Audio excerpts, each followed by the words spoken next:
Hi, this is Roger Mader in conversation on Purposeful Enterprise with Jeff Semenchuk. Jeff, thank you very much for being with us today. Jeff is the Chief Innovation Officer for Blue Shield of California and a purposeful man on a mission to create a purposeful enterprise. Thanks for joining us, Jeff. Thank you. It's great to be here with you on this topic. Really, really excited about it. I think it is only incumbent upon us to reveal that you and I not only look like we're meant to be, body doubles for each other, but that have been close friends for ages. Jeff and I met on my first day and his second week at Anderson Consulting, which became Accenture, where we were doing change management and organization design, and much of the legacy of our work together has continued throughout our career. So a really close friend, and anyone watching this recording will realize that we have a level of sort of intimate understanding of each other that means it's probably a terrible interview because we'll just use shorthand for everything. But I'm like the 3 Ps, which you've now made the 5 Ps, which are awesome. I try not to invent too much, just to add a couple of consonants along the way. Speaking of the 5 Ps, Jeff is helping to inform work that I've been doing on a model that helps enterprises think about how to be more purposeful. And it's summarized into this 5P model that starts, if you think of it as a hierarchy, it's ensuring that the organization defines a clear purpose, that they translate that into a promise that they're making to the marketplace. And there may be promises to other key stakeholders as well as your customers. And then in order to act on it with consistency and vigor and rigor, you need to set some principles so people know how to operate. Then you need to focus on how you galvanize your people around those capabilities. And ultimately you measure performance to make sure that you're staying on track for your goals. And Jeff and I previewed the fact that you might think of this as just a series of questions. Why do we exist? Why is the world better because we are on the planet? What promise are we making to our marketplace? What principles will we act on? Who do we serve and how, including our own people? And how will we measure our performance in order to ensure that we are making deliberate progress? Jeff, you helped to establish innovation as a core competence for Blue Shield of California. And I thought I might just turn it over to you to ask you a little bit about your experience and the document. Sure. So at Blue Shield, we call this our strategy on a page, and the rationale, which Roger, I think gets back to the work that you're brilliantly leading on this, is so that everybody in the company can be engaged on what matters most to us as an organization. So if you go around to virtually any Blue Shield colleague, they'll be able to describe to you what's on this page. Now, each person will know more or less in greater detail around any of these, but for sure, the top thing, which we call our North Star, which really is our purpose, Roger. So our purpose as a company is defined through what we call the North Star, which is to create a healthcare system that is worthy of our family and friends and sustainably affordable. And I will tell you the power of Blue Shield and why we are viewed as one of the now more innovative health plans and payers in the country is because we have mobilized all of us. Every single colleague at Blue Shield will tell you, if you ask them why we exist as a company, they'll say this. They'll say, we exist to create a healthcare system that's worthy of our family and friends and sustainably affordable. So it is a powerful direction that we literally, I would say most colleagues would say every day they think about this, is what I'm doing today contributing to this purpose. So it's, Jeff, it makes me think about our audiences who might be outside the US, that Blue Shield is California based, which is national in scale in its own right, but the US healthcare system has probably been under a microscope on a global level because during the COVID-19 pandemic, we've seen how readily the US system can fail its citizens, and that in the US we rely on enterprises like Blue Shield in order to ensure that care is available. So I think you've seen probably some exacerbation of the value of this purpose during COVID.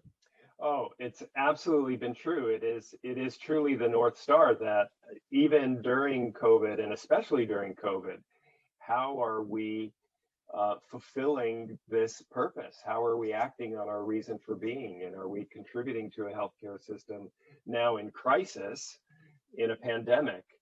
And this second part is really important to us. And for those that are real innovators and design thinking practitioners, you'll know this is about human-centered design. And so everything we do, we put through the lens of, is this worthy of our family and friends? Would I, with respect to COVID, would I be okay with my parents engaging in this sort of care or process, or Blue Shield as a payer treating them a certain way, or any of our friends? Roger, as one of my best friends in the world, I can think about how will this help Roger and his family's life? Is it worthy of him? So that's built into our purpose. And then sustainably affordable, which of course has been a big thing exacerbated by COVID, but also true of the healthcare system in the US itself. I mean, we have a massive economic problem. People can't afford to be healthy. And one of the biggest things we have to do in the healthcare system is bring down the overall cost. This is an economic problem for families, for individuals, that the cost of healthcare is increasing, cost of housing is increasing,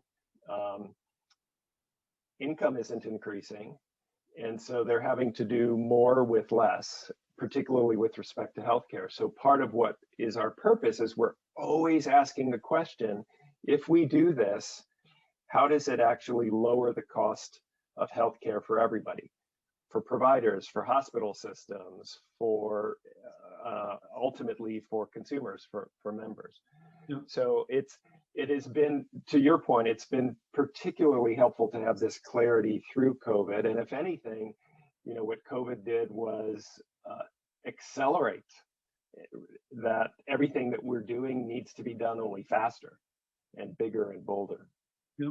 It's interesting, Jeff. I don't mean to impose the simplistic framework of the 5 Ps, but clearly North Star is a compelling purpose, and it fits the rubric that we're using for purpose. That it's not about profit. It's about what you are doing in order to make the world a better place, to have a higher calling, if you will. That's right. And then in terms of the promise, I think your first how we'll get there. Is that first component. So it is actually that. I know that you define that as sort of answering the question, what do we commit to provide, or demonstrating our authentic commitment. Yes. And that's actually it. We characterize these as our prime strategies. So these are the 5 biggest ways that we're going to do it. But you're absolutely right, and you'll see even the language almost is worded as commitments. Like this is what we're going to do. So it's not sort of strategy as a platitude. It's strategy as a commitment, as a promise for what we're going to do. And you can see the range of these. One is to create a personal, high quality experience. This primarily refers to the member that we serve, the patient, but also the physician, the clinician. And then to serve more people. We believe that, now there's a part of this that it's about growing our business. And for us, that's through increasing membership, bringing more members into the plan. But it's a bolder purpose than that, which is to serve more people. Yes, as members, but anyone in the healthcare system. A good example is when COVID hit, Governor Newsom asked our CEO to lead a testing task force. We had no apparatus, no system, no processes in place in the state to ensure testing. And so we took that on. And it wasn't just for Blue Shield members, it was for any Californian that's looking for a way to get tested. And we built an infrastructure and ensured that we had a bigger supply of tests in the state of California, so increasingly more and more people could get tested. So that's an example of a way to serve more people, not just financially, right? Yeah. And then be financially responsible. We are a not-for-profit tax-paying company, and we want to be responsible with the money that we do have and use it well. We want to be a great place to do meaningful work. To your point, so this is largely for our colleagues. The second part here is to do meaningful work. To your point, connecting back to the purpose. Why do people get excited about being at Blue Shield every day? Because the work is meaningful.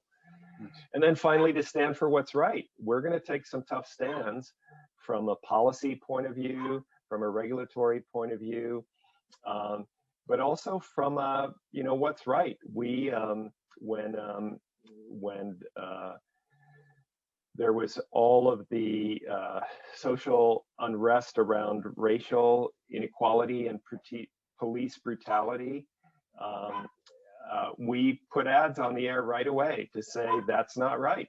We stand against police brutality. We stand with police members who are doing the right thing and are law-abiding, but we stand with those who are actually victims, and that's not right. And that's not something typical for a big company to do, right? You want to kind of play it safe. Don't make any enemies. But this is a commitment that you can commit. Our promise is that we will always stand for what we believe is right. I love it. And Jeff, that last one is, and being financially responsible and standing for what's right are two that are easily open to interpretation. I'm reminded because functionally it's an insurance company. It reminds me of that scene from The Incredibles where the boss from the insurance company is saying, we're not just serving our customers, Bob. We have to serve our shareholders. Who are we being financially responsible for, Bob? Right. So it'd be easy to misinterpret some of these and end up defeating your purpose. Like standing for what's right. Who's defining what's right? That's right. My assumption is that you determine what's right by going back to your same question. Is it in the service of our family? That's exactly it, Roger. That it really does become the North Star in that respect. Our clarity of purpose. Yeah. Okay. And then as you enact this, Jeff, you have been a leader, an innovation chief for not just Blue Shield, so in health and insurance, but you also work for Hyatt Hotels, for Citi, the major global bank, and for Pfizer consumer business. So you have a very rare background in that you have brought innovation methods and capabilities to different industry sectors. I'm curious, two questions. First, how is it different in your experience with Blue Shield?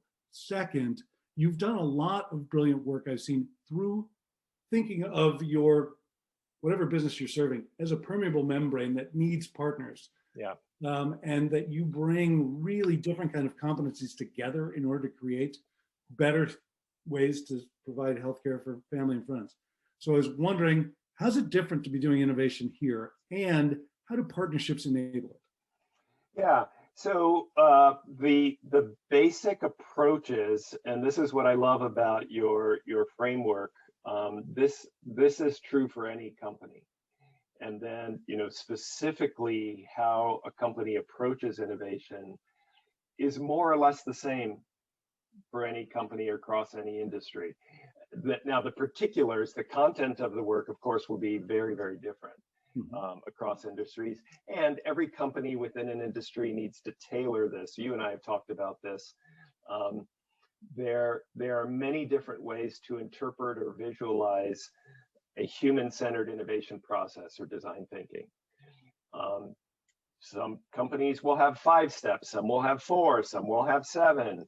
They'll use different labels, but the essence is the same, right? You start with, and this is across company and across industry, you start with a clear definition of who the user is, who the person is that you're trying to serve, and really get to know them, right? Through empathy, through deep conversations and observations. So that's the same in any industry. And then, you know, you generate ideas and you then prototype it centrally.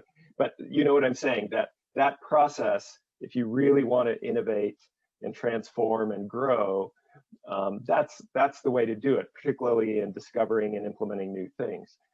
Particulars of that, the labels, whatever, is going to change company by company. And then I would say, and I'll get to the partnerships in a second, I would say that there are some differences, but also some similarities. Like, and I'll touch on a similarity between Hyatt and Blue Shield. So part of the innovation work we did at Hyatt was to think about where we could bring technology, i.e., how can we digitize the hospitality experience? Right.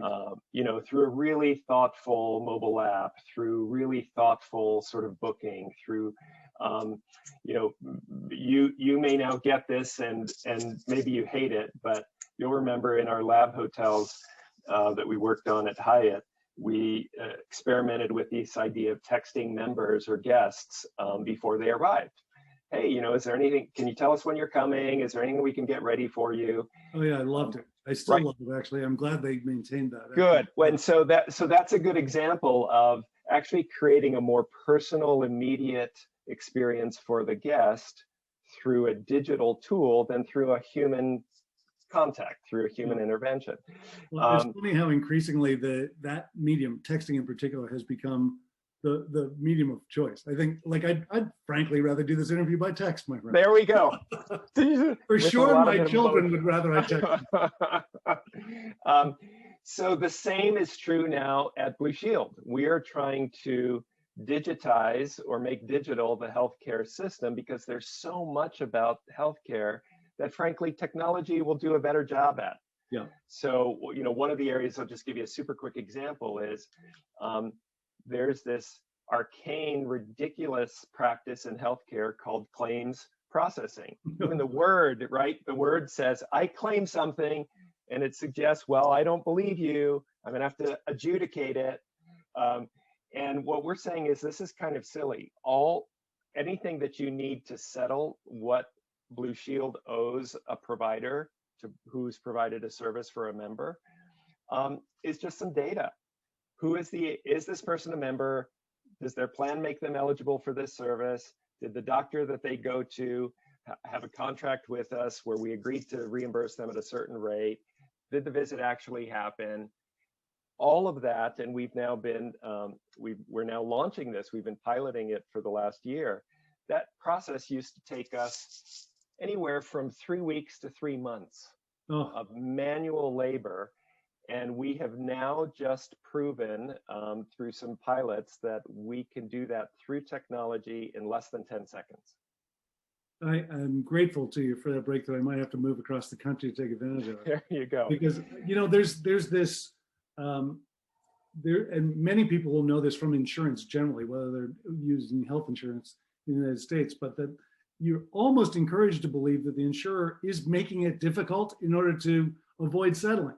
Right. That's right. You know, I have done research in the insurance industry here, in this case with life insurance, and found that people generally don't believe that they will be paid. And it's a huge barrier that the industry faces. That's right. Well, and back to your point about our fifth promise or prime strategy, stand for what's right.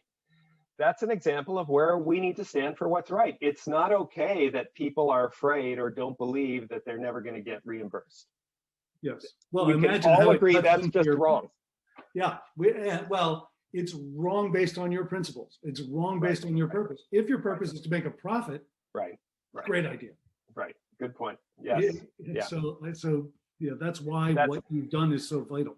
That's right. It all comes back to why we exist and why that matters. On the partnerships front, increasingly, virtually everything that we're doing, particularly in innovation and transformation, is with and through partners. You just cannot, in my experience, and I know yours too, innovation is a team sport. Let's just start with that. Right. And any company cannot go it alone. And so partnerships are crucial. This has been a big area of development for us. I won't yet name names, but back to this sort of real-time claim settlement, we are partnering with both an early stage Silicon Valley startup and a giant tech company to make this happen.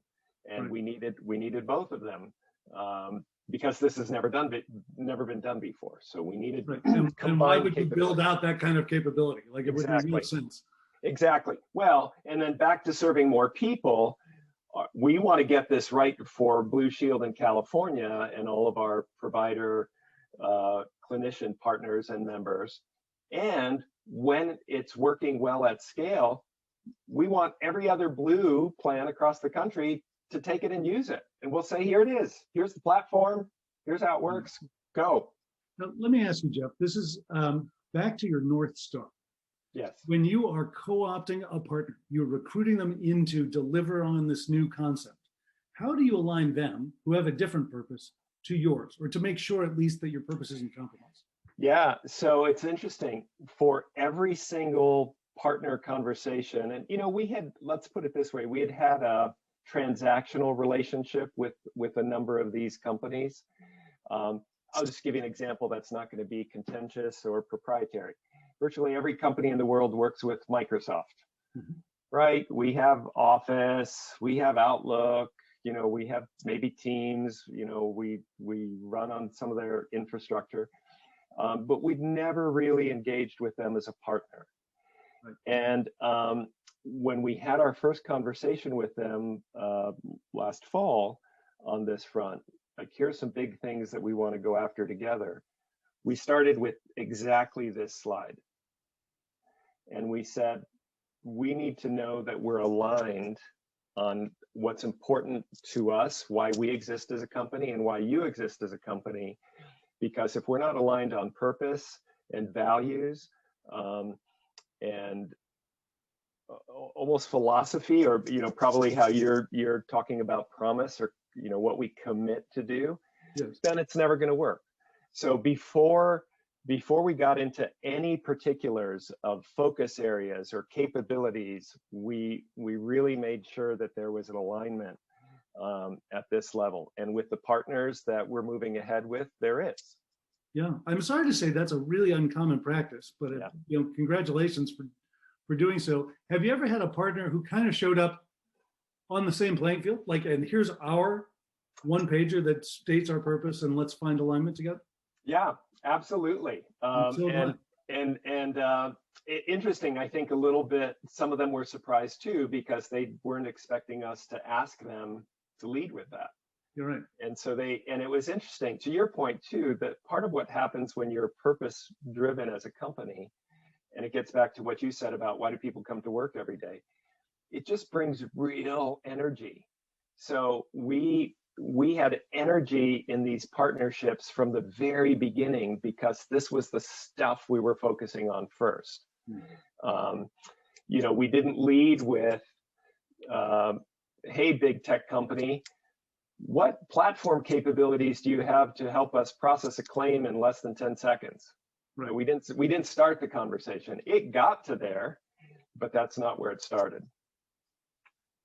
This next question may not be in your bailiwick. I think of you as a creator and an originator. You design in order to meet the needs of your, in this case, of your members, but this might be a sort of day-to-day operating question. Sure. Which is all the way down to the performance level. I'm curious if there are measurements or dashboards or other metrics that you are tracking in order to ensure alignment, either to the innovations that you're producing or the performance against purpose itself. Yes. Yeah. Oh no, it's a great question, and we've spent a lot of time on that.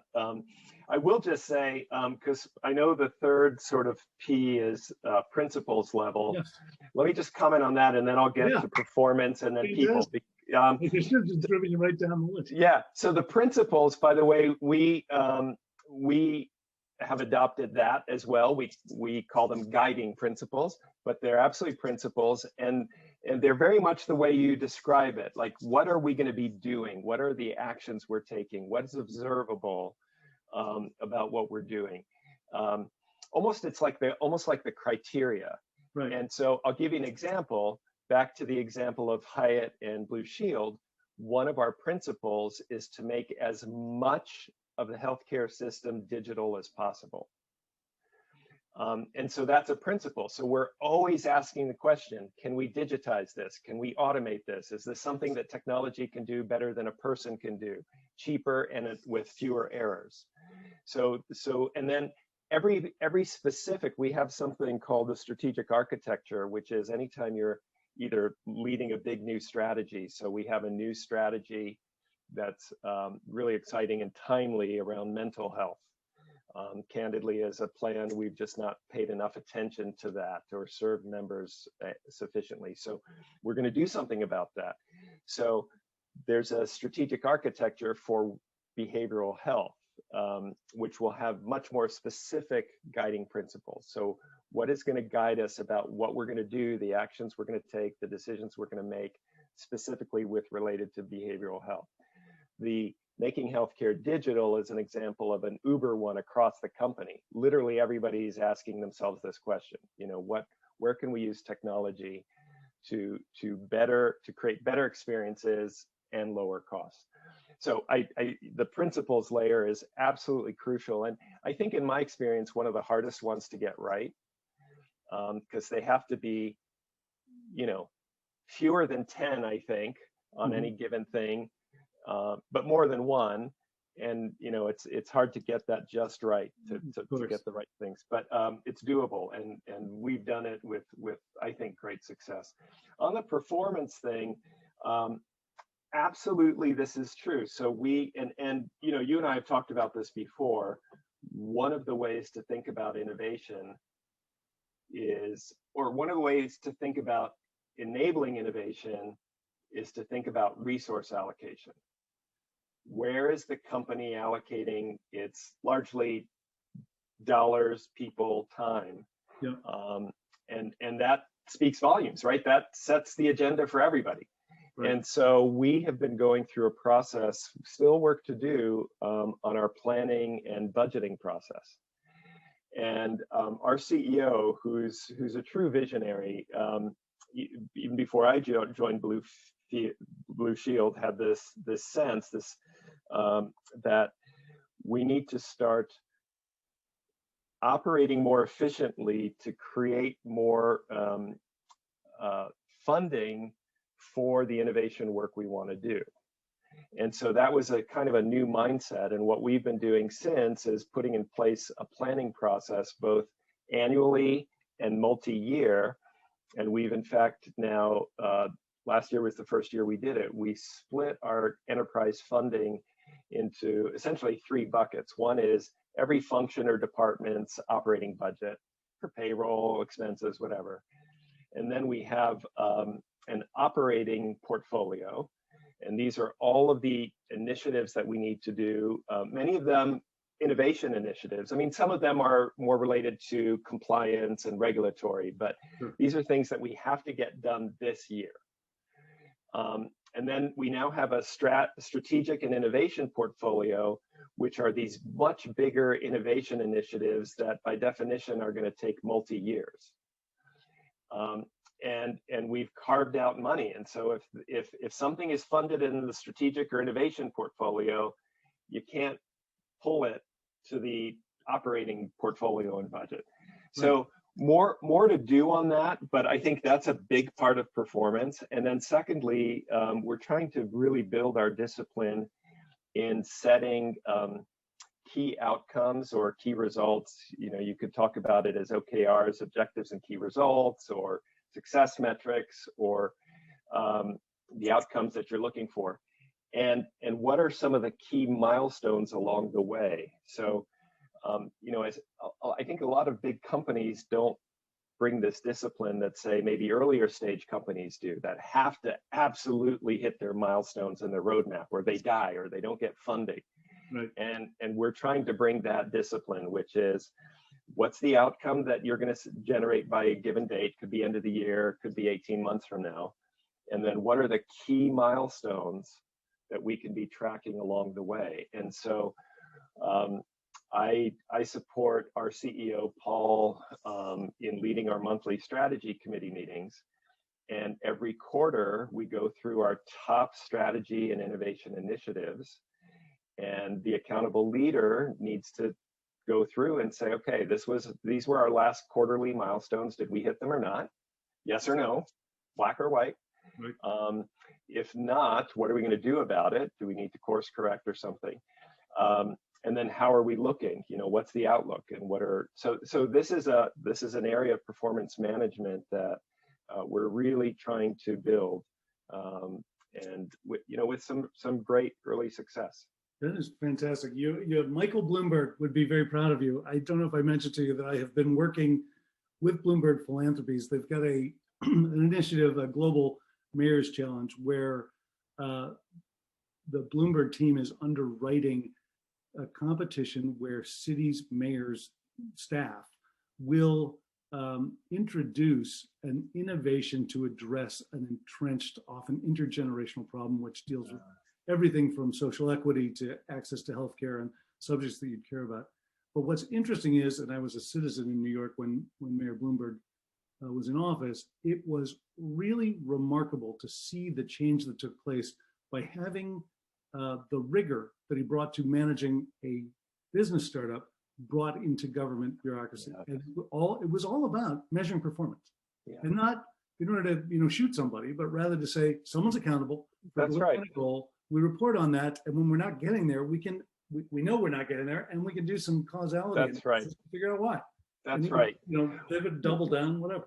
But I love that. I love that, and I'd just like to build on that, and then also hit the fourth P, which is people, because I think that's related to this as well. But I think this whole notion of accountability is a lot of where the difficulty is, and we've been working through that, particularly with something new. And you know this. Innovation, by definition, is doing something new that a company has never done before, and along with that comes risk and uncertainty. And it's funny, not sometimes, that when you're introducing something new like this, people swarm around it by the dozens, by the scores, with all sorts of objections, or I have a vote on this, or I could veto this. And of course, you've seen that just kills innovation, because innovation requires a certain amount of speed and momentum. And so one of the things we've been really working on is to eliminate meetings with 40 people who are all throwing in a point of view. Let's be clear on who's the accountable decision maker, and then identify the few people who are responsible with that decision maker to actually make the choices. You can get input from those other 40 or 50 people, but that's a big part that we've discovered about performance management. Whether you want to call it decision rights or clear accountability, that's just crucial. And you and I have seen this, unfortunately, too many times in companies, particularly with respect to innovation, transformation, company change, is if you don't have that clarity and decisiveness, then you got some problems. So last thing I'll say is just going to your principle about, or your P on people. We've been discovering that this has got to be a huge area for us. I'll go all the way back to the fourth prime strategy that we talked about, to be a great place to do meaningful work. That's all about what we call our people strategy. And the people strategy, thank you. Yeah, so it's that, be a great place to do meaningful work. The people strategy has a number of parts to it. All of the typical things that you can imagine about creating a great work environment and making sure that people have great leaders that they report to, and they have ample learning opportunities, learning and development. But we're also learning that it's about jobs of the future. So as we're transforming our company and the industry, what's becoming clear is there are going to be new jobs. So even, by the way, if some of the jobs that we currently have are eliminated through technology and automation, there are new jobs that we need to create to support this new healthcare model that we believe the California initially, and then the rest of the US needs. And so we talk about this as the workforce of the future, and we're now proactively starting to look at the new kinds of jobs that we need in order to support fulfilling and delivering on our North Star. And so I'll just give you an example. We haven't in the past had a lot of data scientists. Whew, boy, are we going to need a lot of great data scientists in the future. So that's an area that has come out of our innovation work to say, wow, if this is the way we're going to be, in the future operating as a company in the healthcare marketplace, we're going to need people in these kinds of jobs. And then the other thing that I would just say is, I wouldn't call it company structure. I'd call it more sort of team and organization configuration. Yeah. So we're learning that sort of our traditional functions and, historically silos just don't work. So how do we reconfigure the organization and teams and work? And for us, and this is nothing new to a lot of industries, for us, that's meant moving from very, very sort of vertical silos of work to horizontally across the organization. There's so many different things now across the company that need to be connected for us to deliver on this mission. And so that has implications for org design, organization configuration. And so that's now, that's not work that I lead. That's work that I can observe and comment and try to support. But our chief operating officer, our chief human resources officer, that's work that they are taking on now. So exciting, Jeff. You've done such a fine job. I owe you a great debt of gratitude that you really adopted this 5P model and helped us spell it out without me even having to lead the witness. So thank you for that. I'll just add one thing, and I know we may be out of time, but I think somewhere in promise and principles, and I know you well enough to know it's in the detail. We have found great value, and this gets even back to some of the partnership conversations about almost discussing things at a philosophy level. Like what do we deeply believe? What is the mindset that's then driving this? So if we go from, okay, we have this very clear purpose to create a healthcare system where there are family and friends and sustainably affordable. Okay, well, what do I need? What do I believe about what that future healthcare system should be? Right. And so as an example, what Blue Shield believes is that every single Californian, including undocumented Californians, should have access to healthcare. We believe that. And so back even to what we're doing with COVID testing, and now we're leading a task force on behalf of the governor to set up a statewide system of vaccine distribution and delivery. Since we believe that, we're doing all that we can to try to make healthcare accessible to all Californians, whoever they are, whether they're Blue Shield members or not. So I would just say, I think embedded in this, and I know you talk about it a lot, I think it's important that we have that conversation of what do we each believe, what's our mindset, and then collectively, what do we believe as an organization, and to be transparent about that too. I love it. That belief, I think that in my time working with Subway, one of my accomplishments that I'm very proud of was this definition of purpose for the largest restaurant group in the world. And there's a risk of inauthenticity when the purpose isn't born out of the origin story of the company, and you're kind of grafting it on after the fact. And one of the ways I've found that you do that is by distilling from the critical participants in the enterprise and partners and customers, et cetera, the beliefs that really are, motivating behaviors. That's right. Because so often they are unarticulated. That's absolutely right. And as you know, our mindset, our belief system actually consciously or subconsciously drives then guiding principles that we establish, or commitments we make, or practices, decisions we make. So you're absolutely right.